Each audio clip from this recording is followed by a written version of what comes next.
You were wrong about one thing. What's that, sweetheart? You can die. Oh, shit. I'm getting close. Still getting close. All right, folks, buckle up, grab a drink, and let's dive into the absolute train wreck that is the 2024 Netflix monstrosity known as Atlas. Now, I'm no stranger to bad movies. I live for them. But this one takes the cake, burns it into a crisp, and then serves it with a side of stale cliches and lukewarm plot twists.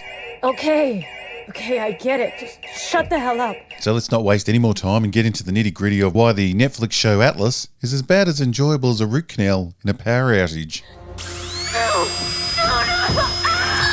First off, we've got the plot, or rather this sad recycled excuse for one. The movie centres around Atlas Shepard, an analyst with a deep distrust of artificial intelligence, who's on a mission to save the world from an AI uprising. How bloody original. The AI's name is Harlan. My favourite part of this movie is the writer's limited understanding of AI. But we'll come back to that. The story kicks off with ICN agents, that's the International Coalition of Nations, such an inventive name.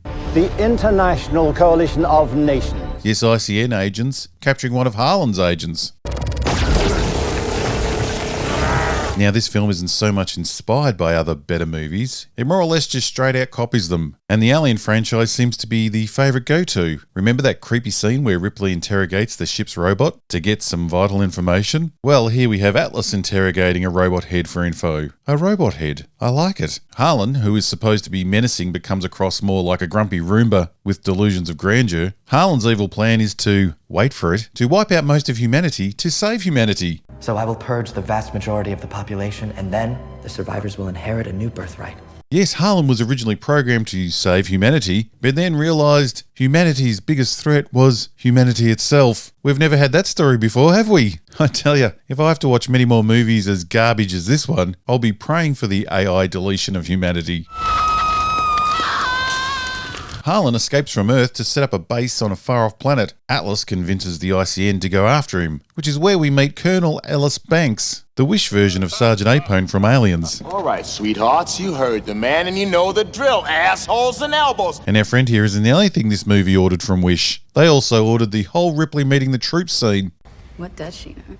I know Harlan, and I know him well. And he used an early version of that Neuralink that you're all so proud of to reprogram himself to wipe out humanity. Are you finished? You study Because just one of those things managed to wipe out my entire crew in less than 24 hours. That's all Netflix is doing these days, selling cheap photocopies of older, better movies to the youth disguised as a new idea. But unlike Aliens, the introduction is totally unnecessary because 5 minutes later all these people are killed.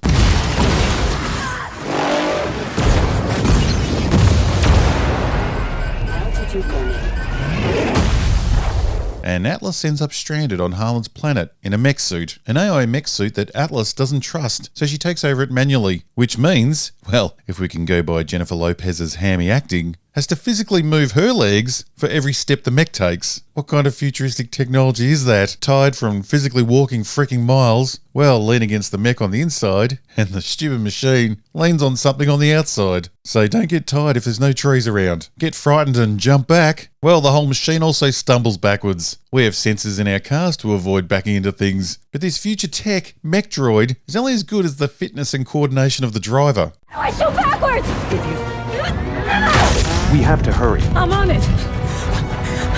It must look bloody crazy on the battlefield when the male drivers get an itchy ball bag. Sometimes you gotta get inside, dig a little, let some air in, move things around. Did I also mention that the mech droids have preferred pronouns? I'm sorry, but my pronouns are she and her, not it. And because of the YouTube rules, that's all I'll be saying about that.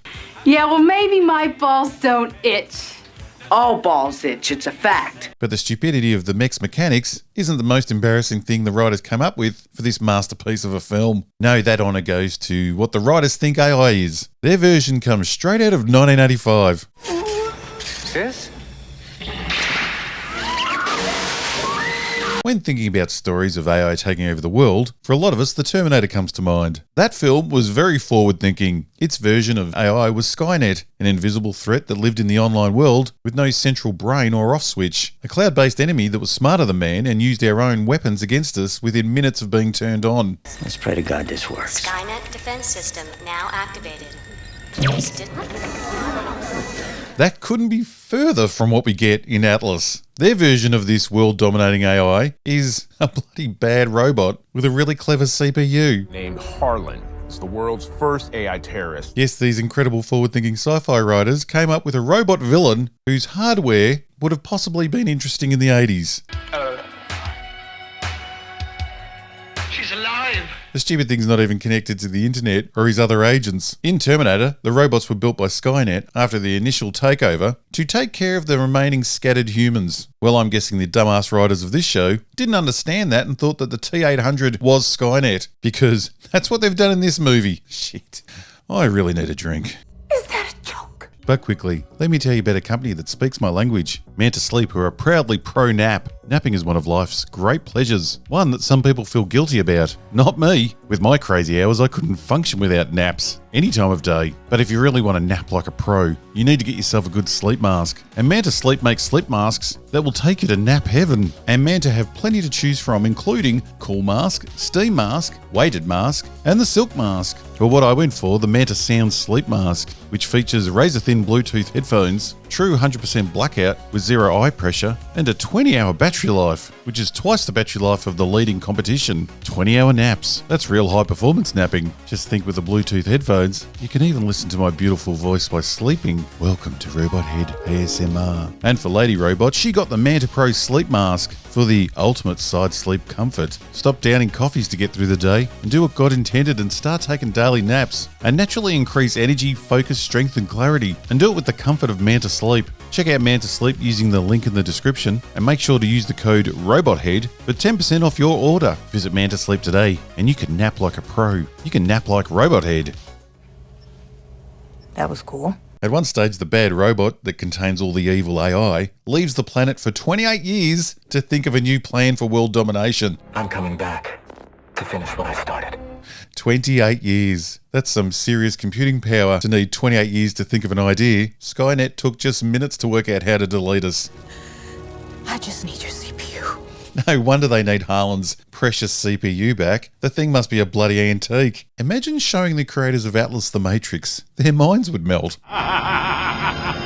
Did I mention Atlas's mum designed and built Harlan? And Atlas was the one that made Harlan sentient, which led to the deaths of 3 million people. Atlas only comes in second to Sabine from Ahsoka as the worst hero of all time. Atlas might have killed millions, but Sabine's actions, they killed billions. And when Atlas finally gives in and lets the mech droid connect to her brain directly, she is absolutely blown away by having computer windows floating in front of her. And swiping. So much swiping. Swiping seems really important in the future. It's great to have sci-fi writers with such an amazing vision of what the future could be. These writers do make a big deal out of connecting Atlas's brain with the mech's brain so she can fully control everything with her mind. I have an idea.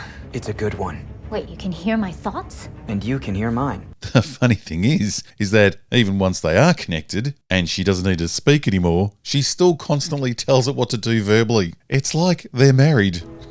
Maybe try thinking quieter. And that dialogue, it's like the writers fed every action movie script into an AI and told it to generate something epic. The result is a cringeworthy mess of one-liners and exposition dumps. If you took a shot every time someone says something stupid, you'd be in a coma by the halfway mark of this film. Is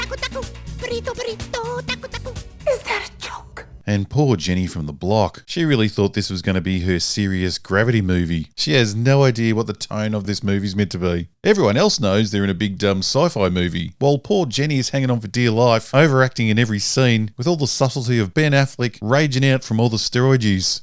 Hiding behind your keyboard, spewing out all this toxic about people you'd be afraid to come up to if you saw them at the car wash.